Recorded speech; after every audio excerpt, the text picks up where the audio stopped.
സുഹൃത്തുക്കളെ, സഹോദരങ്ങളെ, ഈ ആരിഫ് എന്ന് പറയുന്ന ഒരു തേണ്ടി ഇറങ്ങി ഇസ്ലാമിനെ ഏതെല്ലാം രീതിയിൽ ആക്ഷേപിക്കാൻ നോക്കൂ, ആക്ഷേപിക്കുകയാണ്. അവന് അവൻ ജനിച്ചത് ഏത് മതമാണ് ജനിച്ചത്, അവന്റെ തന്ത ഏത് ജാതിക്കാരനാണ്, അവന്റെ തള്ള ഏത് ജാതിക്കാരിയാണെന്ന് നമുക്കറിഞ്ഞൂടാ. അവൻ പറയുന്നു എൻ്റെ വാപ്പ മുസ്ലിമായിരുന്നു, എൻ്റെ ഉമ്മ മുസ്ലിമാണ് എന്നൊക്കെ അവൻ പറയുന്നു. അവന്റെ പേര് ആരിഫ്. നീ തന്തയ്ക്ക് പിറന്നവനാണെങ്കിൽ, അല്ലെങ്കിൽ നീ ജാരസന്തതിയാണെങ്കിൽ, എന്തായാലും ശരി, നമുക്കത് പ്രശ്നമല്ല. കേരളത്തിലുള്ള ജനങ്ങൾക്ക് നീ ഇനി ഏത് ജാരസന്തതിയാണെങ്കിലും, നീ ആർക്കെങ്കിലും പിറന്നവനാണെങ്കിലും, RSSകാരന്റെ മോനാണെങ്കിലും ഞങ്ങൾക്ക് പ്രശ്നമില്ല. നീ ചാനലിൽ വന്നിരുന്ന് ആളുകളെ വിരട്ടേണ്. നീ ആരാണ്? നീ തെമ്മാടിയാണ്. നീ ഒരു തെമ്മാടിയാണ്. അതായത് ശരിയായി നിനക്കെന്ന് പറഞ്ഞാൽ നിന്റെ പല്ലടിച്ച് പൊഴിക്കണം. നിനക്ക് യാതൊരു വിവരവും ബോധവും ഇല്ലാത്തവനാണ് നീ. നീ പറയുന്നത് നീ നിരീശ്വരവാദിയാണെന്ന് പറയുന്നു. ചില സമയം നീ പറയും നിരീശ്വരവാദിയാണെന്ന് പറയും. നിരീശ്വരവാദിക്ക് എന്ത് ഇസ്ലാമിനെ മാത്രമേ വിമർശിക്കാൻ നോക്കൂ? അപ്പി തുണി ഇടുന്നൊക്കെ നീ പറയുന്നു, തലയിൽ തട്ടമിടുന്നതിന് എവിടെയൊക്കെ എന്തൊക്കെയോ നീ അങ്ങ് പറഞ്ഞു കൂട്ടേണ്. എന്നിട്ട് പറഞ്ഞാൽ നീ മിണ്ടാതിരി. നീ ആര് മിണ്ടാതിരിക്കാൻ പറയാൻ? നിന്നെ ആരാണ് ചോദിച്ചത്? അപർണ എന്ന് പറയുന്ന ഒരു സ്ത്രീ, ചാനൽ അവതാരക, ഇരുന്ന് ചോദിക്കുകയാണ്. അപ്പൊ അങ്ങനെ ചെയ്യാൻ പാടുണ്ടോ, ഇങ്ങനെ ചെയ്യാൻ പാടുണ്ടോ, തലയിൽ തട്ടമിട്ടൂടെ? അപ്പോ ഇഷ്ടമുള്ള വസ്ത്രം ധരിച്ച്, നിങ്ങളുടെ മതപരമായ വസ്ത്രം ധരിച്ച് വരണമെന്ന് അവിടെ നിഷ്കർഷിച്ചിട്ടില്ല, ആ സ്കൂളിന്റെ ബയോയിൽ ഇല്ലെങ്കിൽ നിങ്ങൾ എന്തിനാണ് അവിടെ പോകുന്നത്? സ്കൂള് തുറന്നു വെച്ചിരിക്കുന്നത് പബ്ലിക് സ്കൂളാണ്, കേരളമാണ്, അല്ലെങ്കിൽ ഇന്ത്യ മഹാരാജ്യമാണ്. ഒരു സ്ഥാപനം തുറന്നു വെച്ചിട്ട് ഇവിടെ ഈ ചട്ടം അനുസരിച്ച് ഹിന്ദുക്കൾക്ക് മാത്രമേ പഠിക്കാനൊക്കെ ഉള്ളൂ, അല്ലെങ്കിൽ ക്രിസ്ത്യാനികൾക്ക് മാത്രമേ പഠിക്കാനൊക്കെ ഉള്ളൂ, അല്ലെങ്കിൽ മുസ്ലിങ്ങൾക്ക് മാത്രമേ ഇവിടെ അഡ്മിഷൻ കൊടുക്കുള്ളൂ എന്ന് പറയാനേ അവന്റെ തന്തയുടെ വകയല്ല ഇന്ത്യയും കേരളവും എന്ന് പറയുന്നത്. ആദ്യം അത് മനസ്സിലാക്കണം. ഇതൊരു ജനാധിപത്യ രാജ്യമാണ്, മതേതരത്വ രാജ്യമാണ്. ഇതൊക്കെ വളരെ കഷ്ടപ്പെട്ടാണ് ഈ രാജ്യം ഉണ്ടാക്കിയെടുത്തത്. ഇംഗ്ലീഷുകാരായ തെമ്മാടികളിൽ നിന്ന് നമ്മൾ സ്വാതന്ത്ര്യ സമരം നടത്തി 16 ലക്ഷം ഇന്ത്യക്കാർ, മുസ്ലിങ്ങളും ഹിന്ദുക്കളും അവരുടെ ജീവൻ ബലിയർപ്പിച്ച് സ്വാതന്ത്ര്യം നേടിയെടുത്ത ഒരു രാജ്യമാണ്. ഈ രാജ്യത്ത് തോന്നിയവാസം കാണിക്കാനേ അല്ല, അവന്റെ തന്തയുടെ വകയൊന്നും അല്ല. അവനൊക്കെ പുറത്തു പോകണം. അവരങ്ങനെ വിദ്യാഭ്യാസ സ്ഥാപനം നടത്തണം. പുറത്ത്, ഇന്ത്യക്ക് പുറത്ത്, കേരളത്തിന് പുറത്ത് പോയി വിദ്യാഭ്യാസം നടത്തി. ശരി, അവൻ നിരീശ്വരവാദിയാണെന്നാണ് അവൻ പറയുന്നത്. അവൻ ആലോചിക്കാൻ അവൻ എങ്ങനെയാണ് ഉണ്ടായത്. അല്ലെങ്കിൽ അവനെ പോലെയുള്ള ചെറ്റകൾ, ഒരു രവിചന്ദ്രനുണ്ട്, അവനും നിരീശ്വരവാദിയാണെന്നാണ് പറയുന്നത്. അപ്പോ നിരീശ്വരത്വം എങ്ങനെ ഉണ്ടായി? ഈശ്വരൻ, അതായത് ദൈവം അല്ലെങ്കിൽ അള്ളാഹു ഉള്ളത് കൊണ്ടാണല്ലോ നിരീശ്വരത്വം ഉണ്ടാവുന്നത്. ആദ്യമേ നിരീശ്വരത്വം ഉണ്ടായ ഇല്ലല്ലോ. ആദ്യമുണ്ടായ മനുഷ്യൻ ആരാണ്?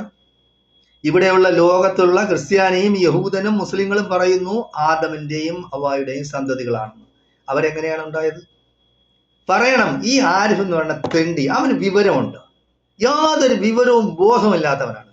മനുഷ്യൻ ഉണ്ടായിരിക്കുന്നെന്ന് പറയുന്നത് നിസ്സാരമായ ഒരു തുള്ളി ജലത്തിൽ നിന്നാണ്. മനസ്സിലാക്കാൻ ബുദ്ധി മനുഷ്യന് ദൈവം തമ്പുരാനാണ് ബുദ്ധി കൊടുത്തിരിക്കുന്നത്. മനുഷ്യനെ സൃഷ്ടിച്ചത് ദൈവം തമ്പുരാനാണ്. ദൈവം ജനിക്കുകയില്ല, ദൈവം ജനിപ്പിക്കുകയില്ല, സൃഷ്ടിക്കുകയുള്ളൂ. അത് മനസ്സിലാക്കണം ആദ്യം. അതായത് നിസ്സാരമായ ഒരു തുള്ളി ജലത്തിൽ നിന്ന് മനുഷ്യൻ ഉണ്ടാവുന്നു. എങ്ങനെ ഉണ്ടാവുന്നു? എവിടെ അത് സൂക്ഷിച്ചു വെക്കുന്നു? നിസ്സാരമായ ഒരു തുള്ളി ജലത്തിൽ നിന്ന് അവന് 2 കണ്ണും 2 കാതും 2 കൈ, 5 വിരൽ വീതമുള്ള കാല്, 2 കാല്, 5 വിരലുകളുള്ള അവന്റെ വൃഷണങ്ങള്, അവന്റെ കിഡ്നി, അവന്റെ മാറ്, എന്തൊക്കെ സംവിധാനം ഇതിനകത്ത്. ഒരു മക്കീന വെച്ചിരിക്കുന്നു, ഹൃദയം. ഇതൊക്കെ ആരാണ് കൊണ്ടുവന്ന് വയ്ക്കുന്നത്? ഒരു തുള്ളി ജലത്തിൽ നിന്ന് ഇതൊക്കെ ഉണ്ടാവും. എടാ തെണ്ടി ആരിഫ്, നീ നിന്നെ കൊണ്ട് ഒക്കുമെങ്കിൽ ഇതുപോലെ ഒന്ന് ഉണ്ടാക്കി കാണിക്കും. ശാസ്ത്രം ഉണ്ടായത് എവിടെ നിന്നാണ് ഉണ്ടായത്?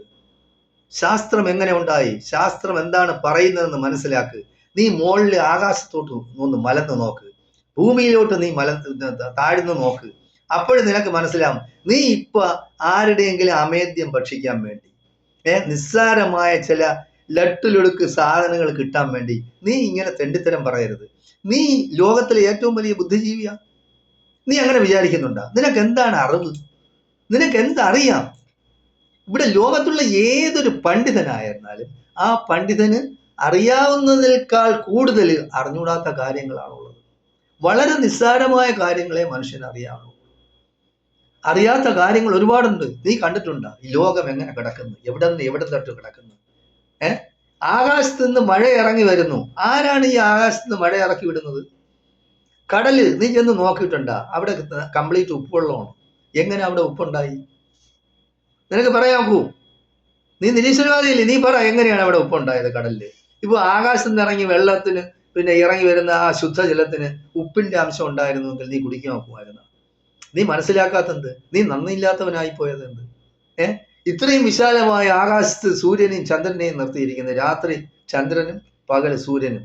ലോകത്തിന്റെ എല്ലാ ഭാഗത്തും അങ്ങനെയുണ്ട്. ചില സ്ഥലങ്ങളിൽ സൂര്യൻ ഉദിക്കാത്ത രാജ്യങ്ങളുണ്ട്, സൂര്യൻ ഉദിക്കുന്ന രാജ്യങ്ങളുണ്ട്, രാത്രി ആവാത്ത സ്ഥലങ്ങളുണ്ട്. അപ്പോൾ ഇതൊക്കെ നിനക്ക് നീ സൃഷ്ടിച്ചതാ. നിന്നെ കൊണ്ട് ഇതിന് എന്തെങ്കിലും ഒരു മറുപടി പറയാൻ കഴിയും? അപ്പോ നീ വിചാരിക്കുന്നത് നീ ഒരു മണ്ടനാണ്, വിഡ്ഢിയാണ്. നിനക്ക് അറിഞ്ഞുകൂടാത്ത കാര്യങ്ങൾ ഒരുപാടുണ്ട് ഈ ലോകത്ത്. നീ അത് അന്വേഷിക്കണം. അതായത് നല്ല വിവരമുള്ള ആൾക്കാരുമായിട്ട് ബന്ധപ്പെടണം. നീ ഈ ചാണകം തീറ്റിക്കാറുമായിട്ടല്ലേ നിനക്ക് ബന്ധം? എടാ, ബുദ്ധിയില്ലാത്തവനെ ആരെങ്കിലും ചാണകം തിന്നോ? ഈ ഉച്ഛിഷ്ടം തിന്നുന്ന കണ്ടിട്ടുണ്ട്, ആളുകൾ തിന്നതിന്റെ ബാക്കി തിന്നുന്നത്. പക്ഷെ ഈ വിസർജനം തിന്നുന്നത് ഞാൻ ആദ്യമായിട്ട് ലോകത്ത് കാണുന്നത് കേരളത്തിലാണ്, അല്ലെങ്കിൽ ഇന്ത്യയിലാണ്. കുറെ ചാണക സംഖ്യകൾ. നീ അതിൽ പെട്ടുപോയി. അപ്പോൾ നിനക്ക് എന്തെങ്കിലുമൊക്കെ കുറച്ച് കിട്ടുന്നുണ്ട്, അതുകൊണ്ട് നീ അവരെ സപ്പോർട്ട് ചെയ്യണം. നീ സപ്പോർട്ട് ചെയ്യുന്ന വിചാരിച്ച് യാതൊരു പ്രശ്നമല്ല. നീ ഇസ്ലാം, നീ ഒരു പേര് എന്തിനാണ് നീ ആരിഫ് എന്നാക്കിയത്? അത് മുസ്ലിങ്ങൾ ഇടുന്ന പേരാണല്ലോ. ഇപ്പൊ നീ പറയുന്നത് നിന്റെ തന്തേ തള്ള ഇട്ടതാ പേരാണെന്ന് പറയുന്നു, അല്ലെ വേറെ ആരെങ്കിലും ഇട്ട പേരായിരിക്കാം, നിന്റെ പിതാമഹന്മാർ ആരെങ്കിലും ഇട്ടതായിരിക്കാം. ആ പേര് നിനക്ക് അങ്ങ് മാറ്റിക്കൂടെ? നിനക്ക് അതിനുള്ള ധൈര്യം ഇല്ലല്ലോ. അതെന്ത്? അപ്പൊ നീ ആ പേരിൽ നിന്ന് ഇസ്ലാമിനെ ആക്ഷേപിച്ചാലേ നിനക്ക് റീച്ച് കിട്ടുള്ളൂ. അപ്പൊ അതിനു വേണ്ടിയാണ് നീ ചെയ്യുന്നത്.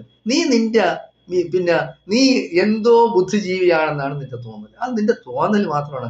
ഇത് കേൾക്കുന്ന ആളുകൾക്ക് മനസ്സിലായി യാതൊരു വിവരമില്ലാത്ത ഒരു വിഡ്ഢിയാണെന്ന്. നീ ആളുകളെ ഭീഷണിപ്പെടുത്തണ്ട. നീ ആളുകളെ ചാനലിൽ വന്നിരുന്ന് ഓരോരുത്തർ നിർത്ത് ഞാൻ പറയട്ടെ. നീ ആര് പറയാൻ? നിനക്ക് അതായത് ആ ചാനലിൽ ചർച്ചയ്ക്ക് വരുന്നവരുടെ അവരുടെ മാന്യത കൊണ്ടാണ്. അല്ലെങ്കിൽ അടിച്ച് നിന്റെ പല്ല് പിഴിക്കും, നിന്റെ തലമണ്ട അടിച്ചു പൊളിക്കണം. നിനക്ക് യാതൊരു വിവരവും ബുദ്ധിയില്ലാത്ത വിവരം കെട്ടവനാണ് നീ എന്ത് ഡോക്ടർ ആരിഫെന്ന്? നീ എന്ത് ഡോക്ടറാണ്? എവിടുത്തെ ഡോക്ടറാണ് നീ? നിനക്ക് യാതൊരു വിവരമില്ലാത്ത നിന്നെ ആര് ഡോക്ടറാക്കി? നിന്നേന്ന് പറയുന്നത് ചാണകക്കുഴി കൊണ്ടുവന്ന് കിടത്തണം. അതും കുടിച്ച് ആ പശുവിനെ കൊണ്ടുവന്ന് നിർത്തി തന്നെ ആ വെള്ളവും കുടിച്ച് നീ കിടന്നോളാം. എന്നിട്ട് സമയാസമയങ്ങളിൽ വന്നിരുന്ന് ചാനലിൽ നിന്നെ വിളിക്കുന്ന, ചർച്ചയ്ക്ക് വിളിക്കുന്ന ചാനലുകാരെ ഞാൻ പറയുള്ളൂ, നീ പറയുന്ന വിഡ്ഢിത്തരമല്ലേ? ലോകത്ത് എത്രയോ ബുദ്ധിജീവികളുണ്ട്, നല്ല വിദ്യാഭ്യാസവും വിവരമുള്ള സംസ്കാര സമ്പന്നരായ ആൾക്കാരുണ്ട്. അവരൊക്കെ ദൈവവിശ്വാസികളാണല്ലോ. നീ ദൈവത്തെ വിശ്വസിക്കണമെന്ന് ആരെങ്കിലും നിന്റെ അടുത്ത് നിർബന്ധിച്ചോ? പക്ഷെ ദൈവമില്ല എന്ന് പറഞ്ഞ് നീ ആക്ഷേപിക്കുന്നതിന്, നീ അതുപോലെ മുഹമ്മദ് നബിയെ നീ ആക്ഷേപിക്കുന്നു, അള്ളാഹുവിനെ ആക്ഷേപിക്കുന്നു. നിനക്ക് ഏതെങ്കിലും മനുഷ്യന്മാർ അങ്ങനെ ആക്ഷേപിക്കും? അതായത് നീ എങ്കിൽ ഹിന്ദു ദൈവങ്ങളെ ആക്ഷേപിക്കാത്തത്, നീ ക്രിസ്ത്യൻ ദൈവങ്ങളെ ആക്ഷേപിക്കാത്തത്, അതെന്താണ് നിനക്ക്? അപ്പൊ അവിടെ നിന്നും പൈസ കിട്ടുന്നുണ്ടോ അതിനൊക്കെ? അപ്പോൾ നിനക്ക് കിട്ടാത്ത മുസ്ലിങ്ങളെ കയ്യിൽ നിന്നാണ്, അതുകൊണ്ട് നീ അവരെ ആക്ഷേപിക്കുന്ന. നിനക്ക് അവസാനമായിട്ട് ഞാൻ നിനക്ക് മുന്നറിയിപ്പ് വരെയാണ്, നീ മാനം മര്യാദയായിട്ട് ജീവിച്ച നിനക്ക് നല്ലപോലെ നീ മനുഷ്യനായിട്ട് ജീവിക്കും. മൃഗത്തിന്റെ സ്വഭാവം കാണിക്കരുത്. നിനക്ക് നിന്റേതായ അവകാശമുണ്ട് നിരീശ്വരവാദിയായിട്ട് ജീവിക്കാൻ. പക്ഷേ മതങ്ങളെയും മതചിഹ്നങ്ങളെയും, അതായത് ലോകം ബഹുമാനിക്കുന്ന ആൾക്കാരെ നീ ആക്ഷേപിക്കരുത്. അതിന് നിനക്ക് അവകാശം ആരും തന്നിട്ടില്ല. അതുകൊണ്ട് മാനം മര്യാദയായിട്ട് ജീവിച്ചാൽ നിനക്ക് നല്ലതുപോലെ ജീവിക്കാം എന്നാണ് ഞാൻ നിനക്ക് മുന്നറിയിപ്പ് വരുന്നത്. നീ സൂക്ഷിച്ച് ജീവിക്കണം. നിനക്ക് ഇനിയും സമയമുണ്ട്. ജാമിദയുടെ തള്ള ചത്ത് എവിടെയാണ് അടക്കിയത് നിനക്കറിയാം. നീയും അതുപോലെയാണല്ലോ. നീയും ജാമിദായും വേറെ ഒരു പെണ്ണു, അവിടെ ശ്രീകൃഷ്ണന്റെ ഫോട്ടോ വരയ്ക്കുന്ന എന്താണ് ജസ്ന, ഇതെല്ലാം നിങ്ങളെല്ലാം ഒരു കെട്ടാണ്. ഒരു പണിക്കര്, അവൻ എവിടത്തെ പണിക്കരാണെന്ന് യാതൊരു ബുദ്ധിയില്ലാത്ത, അവൻ ആണും പെണ്ണും അല്ലാത്തവനാണ് അവൻ. നീയും ആണും പെണ്ണും അല്ലാത്തവനാണ്. ആണും പെണ്ണും കെട്ടവന്മാരെ ഈ പണിക്ക് പോകും. അതായത് നമ്മളെ നാട്ടിലൊക്കെ പണ്ട് കൂസന്മാരെന്നാണ് അവർ പറയുന്നത്. ആണുമല്ല പെണ്ണുമല്ല. അപ്പൊ അവന്റെ പരിപാടി ഇതാണ്. നിന്നെ കൊണ്ട് ഞാൻ വ്യക്തമായി അറിഞ്ഞതാണ്, നീ പല വിവാഹം കഴിച്ചിട്ടുണ്ടെന്നാണ് ഞാൻ അറിഞ്ഞത്. നിനക്ക് ഒരു സ്ത്രീയെ സംതൃപ്തിപ്പെടുത്താനുള്ള കഴിവ് പോലും ഇല്ലാത്ത ഒരു ചെറ്റയാണ് നീ. അപ്പൊ നീ അത് സ്വയം മനസ്സിലാക്കുക. നീ ആ കഴിവ് കേടിനെ മറയ്ക്കാൻ വേണ്ടി നീ ഈ സംഖ്യകളുടെ കൂടെ ചേരരുത്. അപ്പൊ പണിക്കരെടുത്ത് ഞാൻ പറയാണ്, പണിക്കര് അവൻ എന്ത് കൊട്ടപ്പണിക്കനാണ് എന്ന് എനിക്ക് അറിഞ്ഞൂടാ. അവൻ മരപ്പണിക്കാരനാണ്, സ്വർണ്ണപ്പണിക്കാരനാണ്, ഇനി അലക്ക് പണിക്കാരാണെന്ന് എനിക്ക് അറിഞ്ഞൂടാ. അവനും ഇതാണ്, അവനും കൂസനാണ്. ആണും പെണ്ണും കെട്ടവന്മാരാണ്. ഇങ്ങനെ വന്നിരുന്ന് ചാനലിൽ വന്നിരുന്ന് മതങ്ങളെ ആക്ഷേപിക്കുകയും മുസ്ലിങ്ങളെ ആക്ഷേപിക്കുകയും ചെയ്യരുത്. നിങ്ങൾ പ്രത്യേകമായിട്ട് മുസ്ലിങ്ങളെ ആക്ഷേപിക്കരുത്. കാര്യം തട്ടമിട്ടാൽ നിനക്ക് എന്താണ് നഷ്ടം? തട്ടമിടുന്ന എന്തിനാണ്? എടാ, ബോധം വേണം. ഈ പണിക്കർക്ക് നീയാണോ എഴുതി കൊടുത്തതെന്ന് എനിക്ക് അറിഞ്ഞൂടാ. 5 കാര്യങ്ങളാണ് പറയുന്നത്. ഇസ്ലാം കാര്യങ്ങൾ 5, ഈമാൻ കാര്യങ്ങൾ വേറെ 6 പിന്നെ എന്തെല്ലാം കാര്യങ്ങളുണ്ട്. ഈ ലോകം അംഗീകരിച്ചതാണ് ഇതൊക്കെ. ലോകം അംഗീകരിച്ചതാണ്. അവർക്ക് കൊടുക്കുന്ന റെസ്പെക്ട്, മുഹമ്മദ് നബിക്ക് ലോകത്ത് എല്ലാ പിന്നെ നല്ല ആൾക്കാരും കൊടുക്കുന്ന റെസ്പെക്ട് എന്താണെന്ന് നിനക്ക് വല്ലതും അറിയോ? നീയൊക്കെ എന്ന് പറഞ്ഞാൽ നീയൊക്കെ ചത്തു കഴിഞ്ഞാൽ യമൻ ചത്ത് എന്തായാലും ആ ശല്യം ഒഴിവായി എന്ന് പറയും.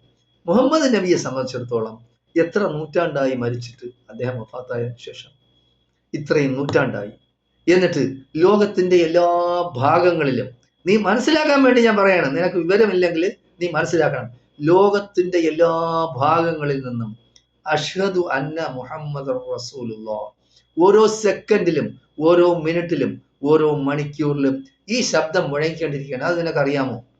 നീ അന്വേഷിച്ച് നോക്ക്. ലോകത്ത് എത്ര രാജ്യങ്ങളുണ്ടെന്നും അവിടെയുള്ള സമയങ്ങൾ ഏത് സമയത്തല്ലാണെന്നും ലോകത്തിൽ 5 നേരം നമസ്കരിക്കുന്നവരാണ് മുസ്ലിങ്ങളെന്നും ആ മുസ്ലിങ്ങൾ നമസ്കരിക്കാൻ വേണ്ടി അവരെ വിളിക്കുന്ന ബാങ്ക്, അവരെ നമസ്കാരത്തിലോട്ട് ക്ഷണിച്ചുകൊണ്ട് പിന്നെ വിളിക്കുന്ന ബാങ്കിൽ പറയുന്ന അഷ്ഹദു അന്ന മുഹമ്മദ് റസൂലുള്ളാഹ്, നിശ്ചയമായും മുഹമ്മദ് അള്ളാഹുവിന്റെ, അതായത് ദൈവത്തിന്റെ പ്രവാചകനാണെന്ന് ഞാൻ സാക്ഷ്യം വഹിക്കുന്നു.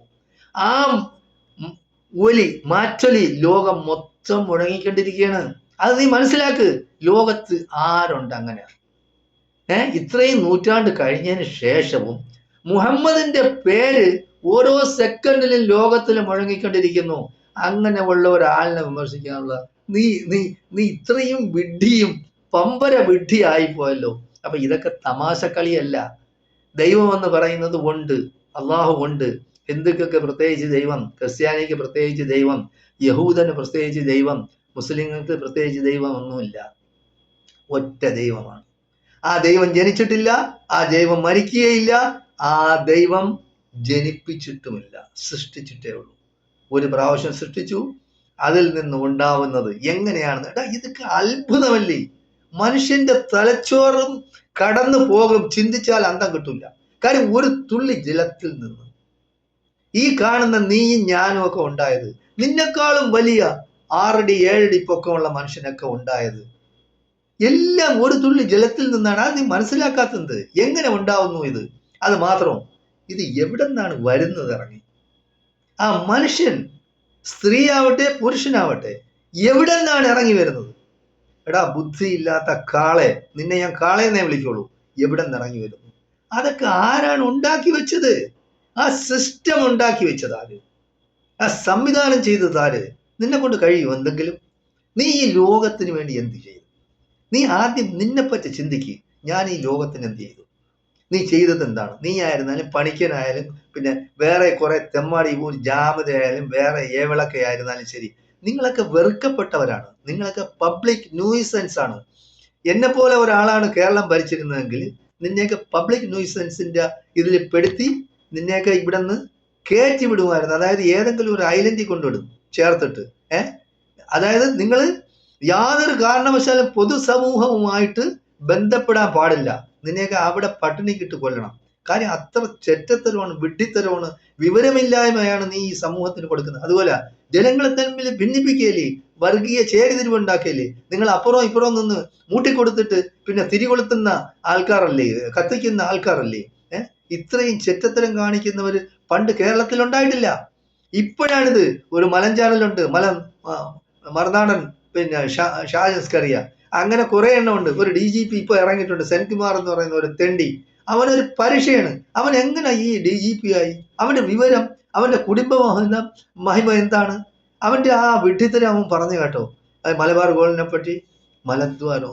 അപ്പൊ ഇത്രയും വിഡ്ഢിയായ, ഇത്രയും വൃത്തികെട്ട മനസ്സുള്ള ഒരുത്തൻ എങ്ങനെ DGP ആയി കേരളത്തിൽ? മനസ്സിലാക്കേണ്ട, നമ്മൾ ചിന്തിക്കേണ്ട കാര്യമാണ്.